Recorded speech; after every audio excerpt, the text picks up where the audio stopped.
long time. This ceremony also signifies the fulfillment of the dreams of one special man, Mr. Frank McHale. Although he was not able to see the auditorium through its construction, I'm absolutely sure his spirit is here today, and we acknowledge his presence. There are several people here today who have been involved in this building and in the building of this auditorium, and I'd like for you to know them. So I am going to introduce some people who are in the audience, and after I have introduced them, I would like for them to stand. As I introduce them, I would like for them to stand and would appreciate your acknowledgement of their participation in this project after they have been announced. Mr. Fraza may need just a little house light to see. I don't know whether it's light enough for you to see there. I can hardly see you from here. Thank you, that's fine. First of all, from the Board of Education, Mr. Jerry Gibson, the school board president. Mr. Gibson, would you stand, please? Mr. Dan Lehman of the school board. Mr. Ed Costello,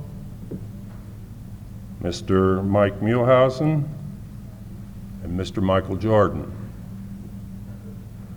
From past boards with whom Mr. McHale worked, Mrs. Charlotte Johnson,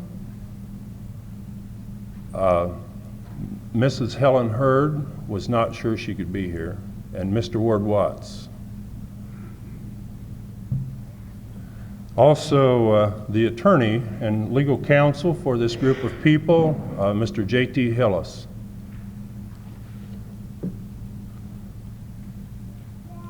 We're awfully pleased to know that the president of Kingscott Associates, the designers and architects for this facility, is here, and we acknowledge your presence, Mr. Jim Bentley.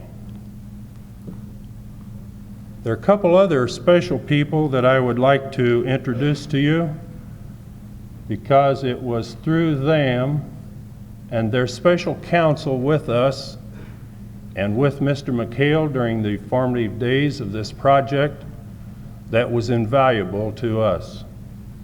And I'd like for you to meet them. Mr. Justin Druck, publisher of the local newspaper. Mr. Druck, yes sir. And another person who is not with us today, but who worked with us so closely. And I would like to ask Mrs. James P. Copeland if she would stand, please.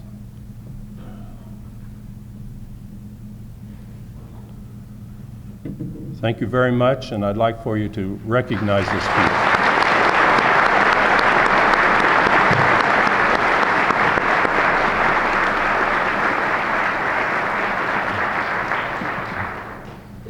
There is another person in this audience whom I'd like to pay special attention to and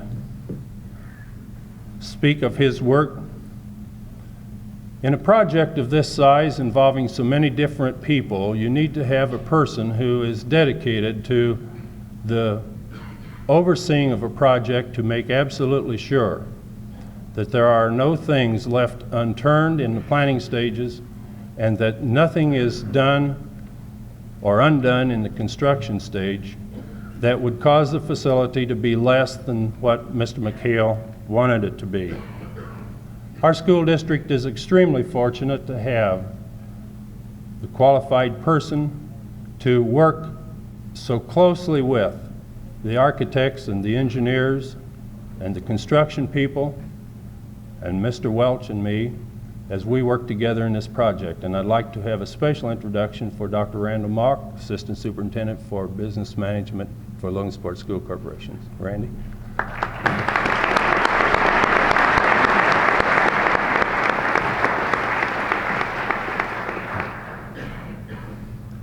As I mentioned earlier, the design and the architectural work for this facility was produced by King Scott Associates, an architectural firm with whom we have worked for some time. Here to present the auditorium to the community is Mr. Gordon Gibbs, Vice President of King Scott Associates. Mr. Gibbs.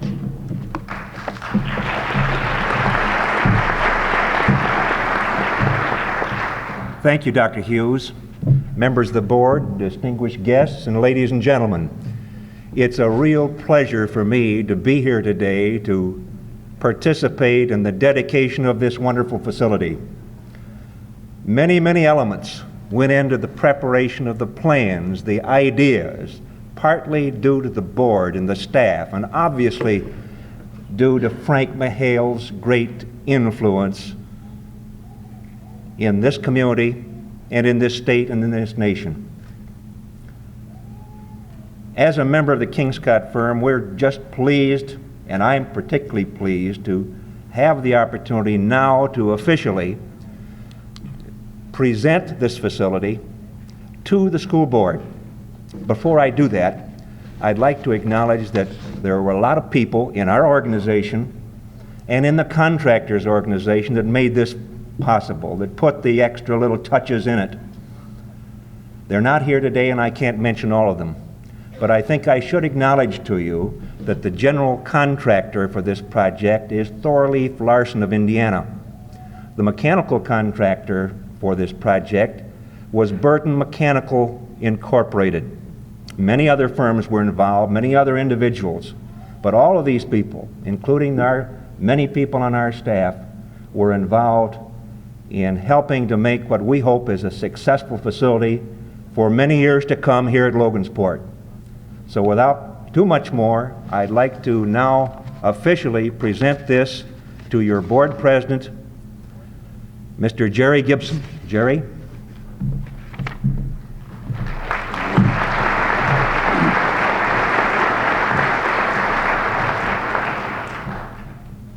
On behalf of this and prior boards of education, we accept this Memorial Auditorium, knowing that it is a magnificent tribute to Mr. McHale and his family and to our community, Logansport.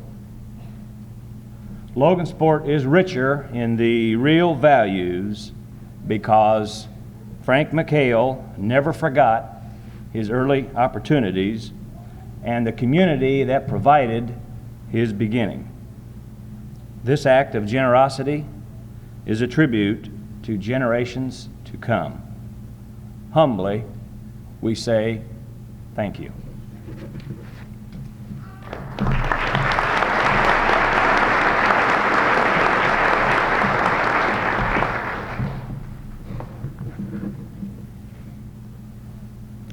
The American Association of University Women had a significant place in the heart of Mr. McHale because of the involvement of his sister, Dr. Catherine McHale, in that organization.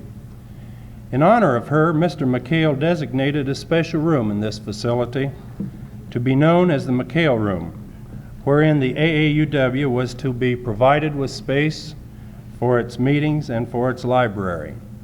I'm sure that you will want to visit the McHale Room after the ceremony has been completed. Accepting the McHale Room for the local chapter of the AAUW is Mrs. Donald Bauman, its president. Mrs. Bauman.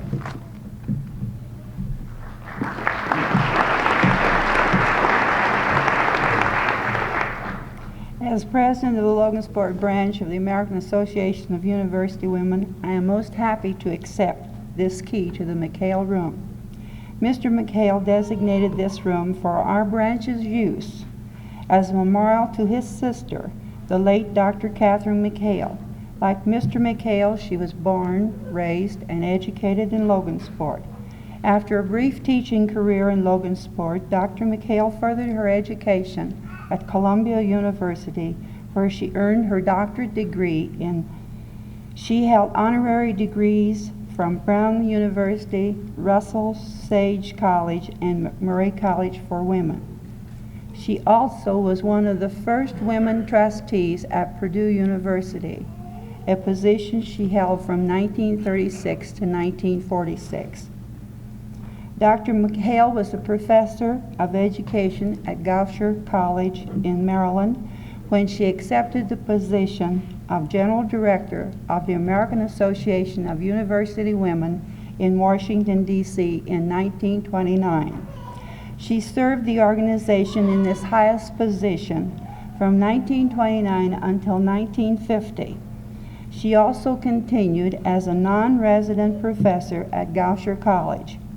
During her tenure, membership in AAUW increased from 32,000 to 115,000 members. She visited most of the branches in the United States and 34 affiliated branches in foreign countries. She was a national known educator, an author, and a psychologist, and also quite active in the field of government. In 1938, the Indiana Division of Fellowship, which is now known as Educational Foundations, named the State Fellowship the Dr. Catherine McHale Endowment. She considered this the greatest honor ever paid her.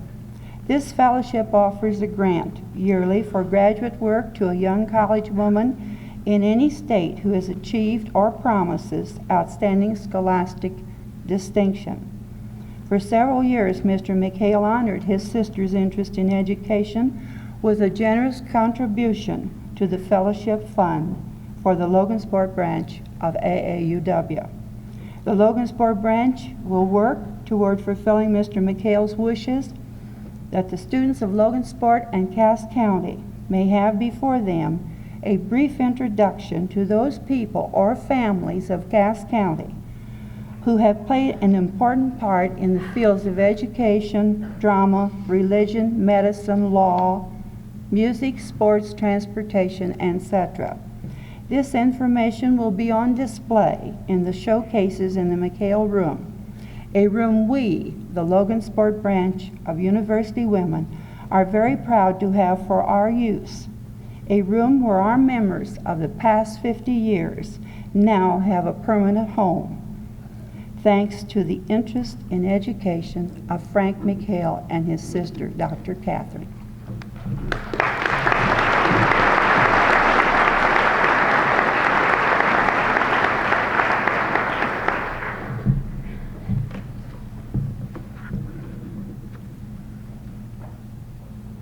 We're indeed fortunate to have the person who is listed on your program to present the dedicatory address here, Mr. William F. Welch, senior partner of the firm McHale, Cook & Welch of Indianapolis. Mr. Welch, as many of you know, is a native of Logansport, a graduate of Logansport High School after having been born and raised here. Graduated from the class of 1936, and if you excuse me, Mr. Welch, I recognized your picture in the paper about a year ago, and I won't tell how long ago that had been. I feel much easier now than I did 30 minutes ago because Mr. Welch hadn't arrived yet. And I'd failed to warn him about the railroad crossing at 3rd Street. And so I think maybe God was kind of good to me because I was sure you were not interested in hearing an impromptu dedicatory address by me. So I have to be thankful for that. Mr. Welch, after having graduated from Logansport High School in the class of 1936, matriculated to DePauw University and there from the University of Michigan, where he graduated from law school in 1942. He served his period of time in the Second World War as in the Navy, and continued his patriotic dedication after his discharge by staying with the United States Naval Reserve. During that time, immediately after graduation and his service to the country, he joined the law firm which now bears his name and of which he is now senior partner. Mr. Welch is also married to a former Logan Sport person. Mrs. Welch was a former Jean Canas. They have 2 lovely children, Sarah and Brian. And I would say, Mr. Welch, that the children were also, your son and daughter, were also concerned about your whereabouts a few moments ago. Mr. Welch was a former chairman of the Board of Trustees of the Health and Hospital Corporation of Marion County and trustee of the Winona Memorial Hospital in Indianapolis. Currently, he's the president of the Water Utilities Incorporated of Warsaw, Indiana.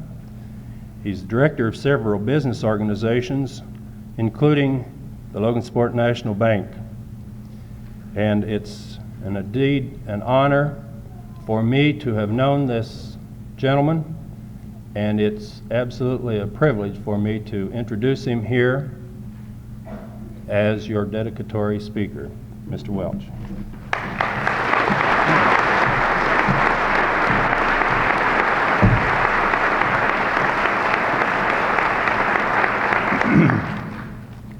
Dr. Hughes, my Confederates on the platform, ladies and gentlemen, Ted, your remarks were most kind. I would suggest that we all take them with a grain of salt, lest we not be able to stand the suspense of what I may have to say. You must indulge me here for a few minutes, if you will, with a little nostalgia and some personal remarks. This is the second time that I have been in the McHale Auditorium since it was substantially completed. And it caught my breath again today as I walked in, as it did the first time. I just think it is tremendous, and I should like to again congratulate you, Mr. Gibbs, and your organization on a job extremely well done, and express the same thought to the school authorities and all others who had a part in planning it.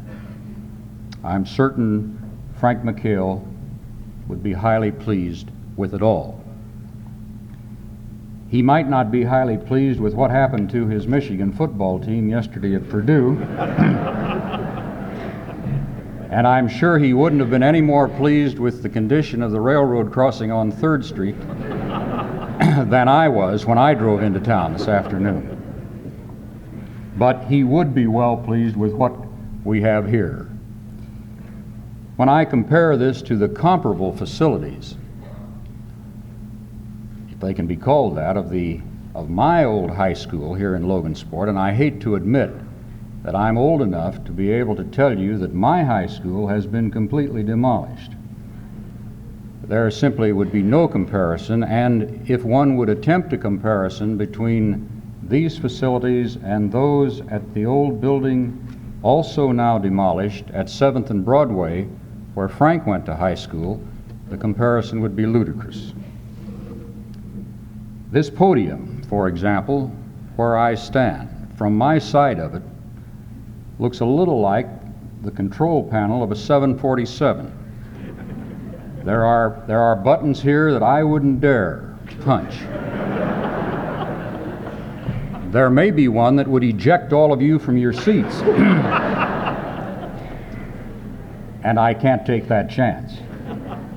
These remarks, however, may have something of the same potential.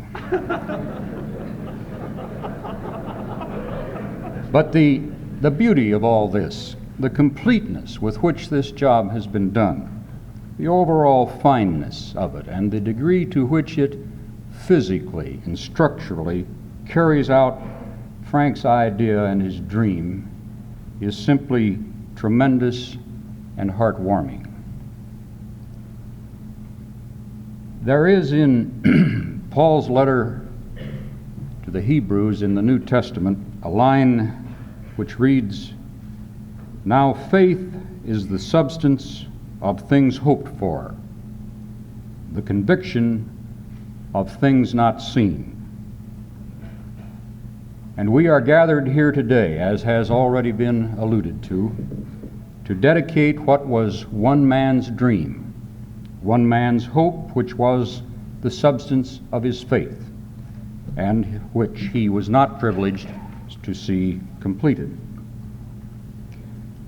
I feel particularly fortunate and privileged to have had the opportunity to work at that man's side for a little more than a quarter of a century,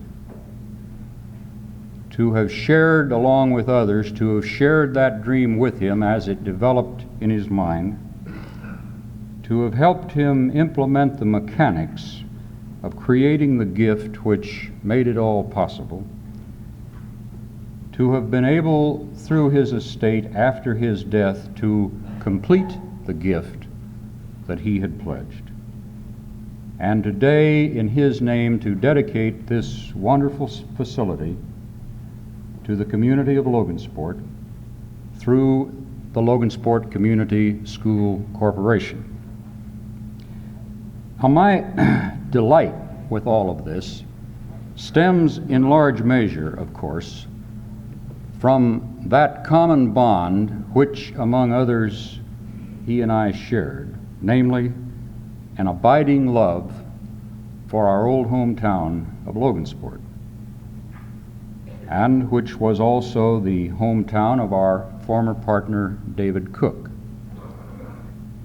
And that faith in the essential goodness of the people in his old hometown, an almost childlike faith that if a person came from Logansport, he was likely to be a little something extra, is at the root of all this we see today.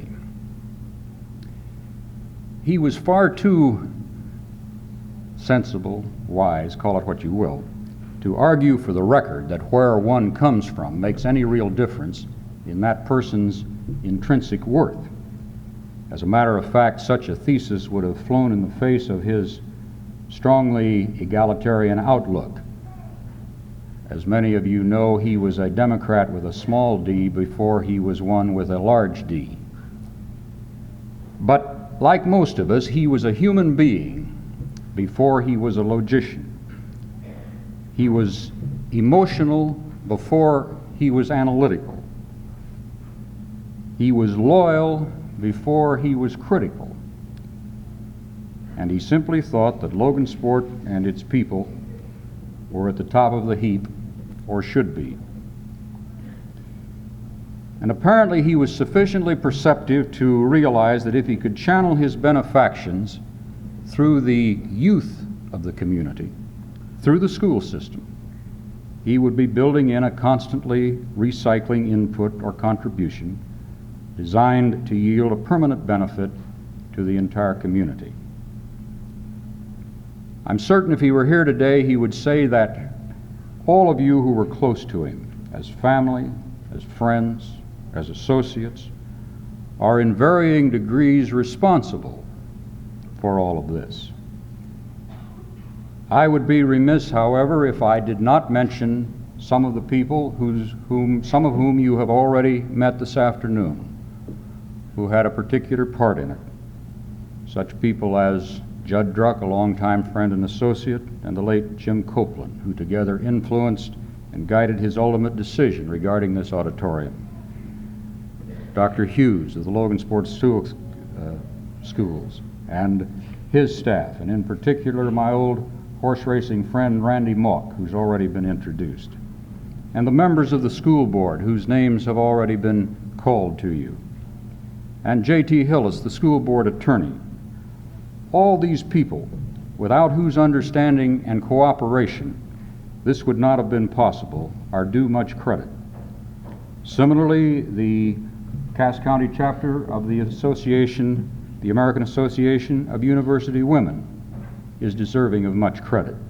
Without its enthusiastic reception of the idea which you've already had delineated for you, this might never have been possible. And I should also like to add the thoughtful program of the Cass County Bar Association to commission a portrait to be hung here in this auditorium is in keeping with the fine spirit of cooperation which we've had throughout this, and would be very pleasing to Frank. But briefly, what of this man and this beautiful auditorium? Is there any deeper significance than meets the eye? Those of you who knew him well do not need my recounting for you his often told stories of his immigrant parents and the family life he knew here as a boy and a young man in Logansport. And for those of you who have never heard those stories, we simply don't have time for them this afternoon. But it seems to me that in microcosm, perhaps, we have yet another example here of the great American dream, the article of faith Paul wrote about so long ago. I suggest that perhaps this was Frank's way of saying to his family, his friends, his community, and his God, I did the best I could with my 5 talents, and here I have made 5 talents more. No one can deny, I think, that there's a craving in all of us to be remembered, to leave something behind as a mark, a sign that we existed. And Frank was no exception. As many of you are aware, this auditorium is only, in reality, not a small part, but not by any means the biggest part of his worldly goods, which during his lifetime and at his death he left to various educational, religious, and charitable purposes, some of which will be a mark by which to remember him, and some of which, of course, history will obscure. But many of you who knew him well may be saying, an auditorium, a performing arts center, a football field, yes. A gymnasium, yes. A racetrack, certainly. But a theater and Frank? Well, perhaps this really provides the key and unlocks the door, lays bare the window on his soul, as it were. This outwardly rough, tough, sometimes gruff individual, this big hulk of a man who traded punches figuratively and literally with the best of them in the fiery crucible of big-time politics. This man who was perhaps not always right, but he was never uncertain. This guy who was always the biggest kid on the block, or at least acted like it, was also the boy who, through his father's insistence, acquired a college education and a law degree at a time when few men coming from his background did so. He was the man who cherished that accomplishment and prided himself on it throughout his life, who was the softest touch for someone down on his luck you could imagine, who was the childless man who became a surrogate father in many ways to nieces and nephews, to candidates for the priesthood, to children of friends, to me.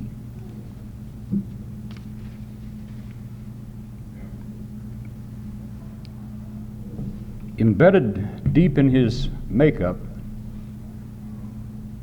was an abiding faith, I think, in the essential goodness of man and in the essential rightness of God's plan for man as he understood it. He had more bums for friends, present company accepted, of course, than any man I've ever known. And he used to chide me for what he called my intolerance when occasionally I would comment on one or another of them to him. The catholicity of his tastes and his friendships was amazing. But underneath it all was this compelling, if largely hidden, interest in young people. As many of you in this room know, he would, at the drop of a hat, freely advise you on how to raise your children. And he spoke with that great freedom that only a complete lack of experience can produce. But before we ridicule, let's think a moment. It may be that this interest in young people was simply a natural reaction, a compensation, as it were, for his and Meb's never having had any children of their own. Or it may have been a thoroughly rational, perceptive, consciously arrived at position. I wouldn't argue for or against either thesis. The point is, it was there, and to a greater degree than most would imagine. Now then, add to this another element of his character, of which I'm not at all certain he was ever fully aware. For lack of a better term, I would say he was, in the words of the popular song, people who need people. He had a great need to communicate. If I say one thing here this afternoon with which no one who knew him can disagree, it would be that he loved to talk, and did. His years in politics and the law gave him a great appreciation of the spoken and written word, and he was at the height of his glory making a speech, be it to two friends at lunch or to 500 people in a ballroom. He was always a source of great copy to the newspaper men.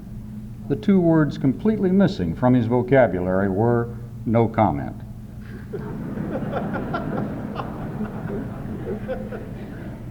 What more natural thing, then, in the last few years of his life, when the matter of returning his 5 talents more to his beloved Logansport became a challenge to him, than for his thoughts to have turned to a vehicle or a forum for people to talk to people, be it in story, drama, song, or whatever mode, and to structure this facility within the school system where young people would have first call on its potential. In any event, we are gathered here today, citizens of Logansport and Cass County, friends, family, and associates of Frank's, some who knew him well, some who knew him only slightly, some who knew him not at all, to commemorate, to dedicate, to recognize this fulfillment of his dream, and more importantly, perhaps, to express the deepest wish and hope that it will prove to be the great boon for the Logansport community which he envisioned it as being.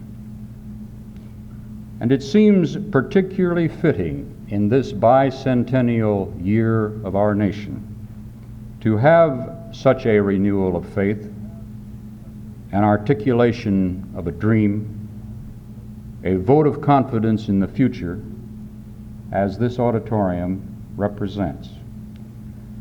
When you stop to think of it, Frank's life here on earth of 84 years spanned over 40% of this country's entire existence as a nation. And this returning of his 5 talents more to the community from which he came, in order that future generations might benefit, is a resounding example, I submit, of what has made this country great. Other men in other times and in other communities have done similar things. Some men with greater means have done more. But I dare say that none ever had more pride and affection for the intended recipients of his benefaction than did Frank, and none ever took more pleasure in the act of giving than he did. Paul once told the men of ancient Athens that in his words, the God we worship does not live in shrines made by man. And with that, I would have no quarrel. But I should like to think that a shrine such as this, made possible by the love and respect of one man for his fellow men, would be pleasing in God's sight and would be deemed by him in his infinite wisdom an indication that brotherhood among men still lives, that all is not lost among his children, that man still has the capacity to love, and that little by little, one faltering step after another, we do make progress toward being what he would like us to be. Thank you.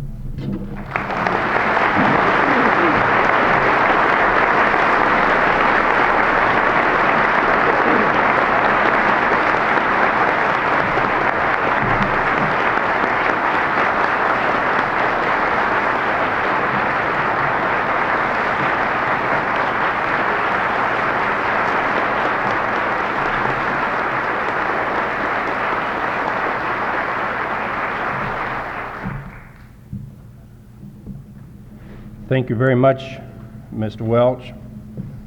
I have a couple remarks that I wish I could say to Mr. McHale, but I will direct them to you in his place. I don't think I have the words to express adequately my gratitude, and surely the gratitude of this community, for this wonderful auditorium. It certainly does contribute greatly to the much needed facility of our area, and of course to the new high school we have here. In his statement, he noted that both he and his sister, Dr. Catherine McHale, had found the opportunities available to them in this city as being rewarding and fulfilling.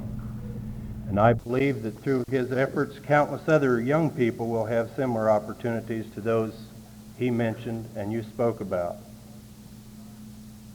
Those of us who are charged with administering this school district are humbled by his trust in us. Therefore, we pledge to apply ourselves diligently to the stewardship and educational leadership that he must have expected from us in the conveyance of this gift. And Mr. Welch, we certainly want to thank you very, very, very much for the work that you did with Mr. McHale in making that possible. After the benediction, the auditorium will be available for public tour. And Mr. Lehman, the principal of Logansport High School, will provide general information for you relative to that tour. Mr. Lehman.